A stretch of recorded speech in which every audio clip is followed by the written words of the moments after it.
Hi friends, എല്ലാവർക്കും പുതിയൊരു വീഡിയോയിലേക്ക് സ്വാഗതം. ഇന്ന് ഞാൻ വന്നിരിക്കുന്നത് എനിക്ക് ഏറ്റവും പ്രിയപ്പെട്ട ഒരു നൊസ്റ്റാൾജിക് റെസിപ്പിയുമായിട്ടാണ്. വളരെ എളുപ്പത്തിൽ തയ്യാറാക്കിയെടുക്കാൻ പറ്റുന്ന ഈ തക്കാളി വെണ്ടയ്ക്ക കറി നമുക്ക് എങ്ങനെയാണ് ഉണ്ടാക്കുന്നതെന്ന് നോക്കാം. റെസിപ്പിയിലോട്ട് പോകുന്നതിന് മുമ്പായി നിങ്ങൾ ആദ്യമായാണ് എൻ്റെ ചാനൽ കാണുന്നതെങ്കിൽ സബ്സ്ക്രൈബ് ചെയ്യാൻ മറക്കരുതേ. കൂടാതെ ബെൽ ബട്ടൺ എനേബിൾ ചെയ്ത് അതിലെ ഓൾ എന്ന ഓപ്ഷൻ സെലക്ട് ചെയ്താൽ ഞാനിടുന്ന എല്ലാ വീഡിയോയുടെയും നോട്ടിഫിക്കേഷൻ നിങ്ങൾക്ക് ലഭിക്കുന്നതായിരിക്കും. ഈ കറി തയ്യാറാക്കിയെടുക്കുന്നതിനായി ആദ്യമായി ഒരു പാത്രത്തിലോട്ട് കുറച്ച് എണ്ണ ഒഴിച്ചു കൊടുക്കാം. വെളിച്ചെണ്ണയാണ് കൂടുതൽ ടേസ്റ്റ്, അതില്ലെങ്കിൽ സൺഫ്ലവർ ഓയിലും ഉപയോഗിക്കാം. ഇതിലോട്ട് നമുക്ക് അരിഞ്ഞു വെച്ച വെണ്ടയ്ക്ക ചേർത്ത് കൊടുത്ത് ഒന്ന് വഴറ്റിയെടുക്കാം. ഞാനൊരു മീഡിയം സൈസ് കഷ്ണങ്ങളായാണ് വെണ്ടയ്ക്ക മുറിച്ചെടുത്തിട്ടുള്ളത്. അധികം കനത്തിലോ കനം കുറഞ്ഞോ അല്ല. ഇതിനി എണ്ണയിലോട്ടിട്ട് നന്നായി ഒന്ന് വഴറ്റിയെടുക്കണം. ഇത് ജസ്റ്റ് ഒന്ന് വാടി വരുന്നത് വരെ നമുക്ക് ഇളക്കി കൊടുക്കാം.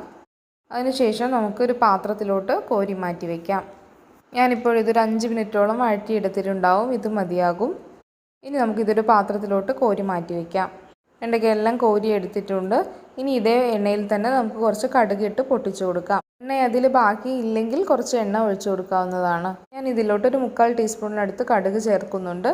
കടുക് നന്നായി ഒന്ന് പൊട്ടി വരുമ്പോൾ ഇതിലോട്ട് 4 ചെറിയ തക്കാളി ചെറുതായിട്ട് അരിഞ്ഞെടുത്തത് ചേർക്കാം. ഞാനിനി ഇതിലോട്ട് ഒരു 1/2 ടീസ്പൂൺ ഉപ്പും ഒരു 6-7 അല്ലി വെളുത്തുള്ളി ഒന്ന് നെടുകെ പൊളിച്ചതും കൂടി ഇട്ട് കൊടുത്ത് തക്കാളി വേവുന്നത് വരെ അടച്ചു വെച്ച് വേവിക്കാം. ഫ്ലെയിം മീഡിയത്തിൽ വെച്ചാൽ മതിയേ.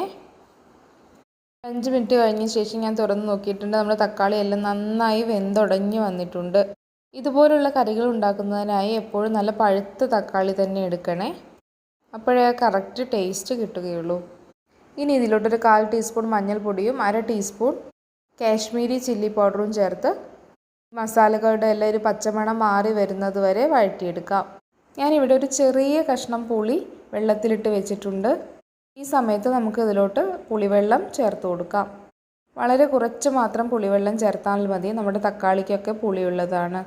പക്ഷെ കുറച്ചുകൂടി പുളി കൂടുമ്പോൾ നല്ലൊരു ടേസ്റ്റാണ്. ഇനി ഇതൊന്ന് തിളച്ച് വരുന്നത് വരെ വെയിറ്റ് ചെയ്യാം. തിളച്ച ശേഷം ഇതിലോട്ട് നമ്മൾ നേരത്തെ വാട്ടി വെച്ച വെണ്ടയ്ക്ക ചേർത്ത് കൊടുക്കണം. ഈ ഒരു കറി മാത്രം കൂട്ടി ഒരുപാട് ചോറുണ്ണാൻ പറ്റും. വേറെ ഒരു സൈഡ് ഡിഷിൻ്റെയും ആവശ്യമില്ല.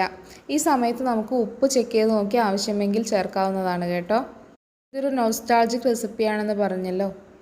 പെട്ടെന്ന് ഉണ്ടാക്കിയെടുക്കാൻ പറ്റുന്ന കറി ആയതുകൊണ്ട് തന്നെ അമ്മ എപ്പോഴും ഉണ്ടാക്കി തരുന്ന കറിയാണിത്. അംഗനവാടി തൊട്ട് കോളേജ് വരെ ഇതേ ഒരു കറിയായിരുന്നു എന്നും ലഞ്ച് ബോക്സിൽ ഉണ്ടാവുക. അന്ന് തൊട്ട് ഇന്ന് വരെ ചേർക്കുന്ന എരിവിൻ്റെ അളവിൽ മാത്രമേ വ്യത്യാസം വന്നിട്ടുള്ളൂ. പക്ഷേ അന്നും ഇന്നും മടുക്കാത്ത ഒരേ ഒരു റെസിപ്പി ഇത് മാത്രമാണ്. നമുക്കിനി ഇതിലോട്ട് വെണ്ടയ്ക്ക ചേർത്ത് കൊടുക്കാം. വെണ്ടയ്ക്ക ചേർത്ത് കൊടുത്ത ശേഷം അതിലോട്ട് പുളിയും ഉപ്പും എല്ലാം ഒന്ന് പിടിച്ചു വരണം. ഇനി ഇത് നന്നായി തിളപ്പിച്ചൊന്ന് വറ്റിച്ചെടുക്കണം. നമ്മൾ ഇതിലോട്ട് വെള്ളമൊന്നും ചേർക്കാത്തത് കൊണ്ട് തന്നെ മീഡിയം ഫ്ലെയിമിൽ വെച്ച ശേഷം നന്നായി ഇളക്കി കൊടുത്ത് വേണം ഇത് വറ്റിച്ചെടുക്കാൻ. ഇതിൽ ചാറൊക്കെ ഒന്ന് കുറുകി ആ വെണ്ടയ്ക്കയിലോട്ടൊക്കെ ഒന്ന് പിടിച്ച് വരുമ്പോഴാണ് നല്ല ടേസ്റ്റ് കിട്ടുക. വെള്ളമെല്ലാം ഏകദേശം ഒന്ന് വറ്റി വന്നിട്ടുണ്ട്. ഈ സമയത്ത് ഒരു 5-6 ചെറിയ മുളക് ഒന്ന് അരിഞ്ഞത് ചേർത്ത് കൊടുക്കാം. ചീനമുളക് നാടൻ മുളകൊക്കെ ഉണ്ടെങ്കിൽ അതാണ് ഏറ്റവും ടേസ്റ്റ്. അതല്ലെങ്കിൽ 2-3 പച്ചമുളക് മുറിച്ചത് ഇട്ട് കൊടുക്കാം. പച്ചമുളകിൻ്റെ ടേസ്റ്റാണ് ഇതിൽ മുന്നിൽ നിൽക്കേണ്ടത്.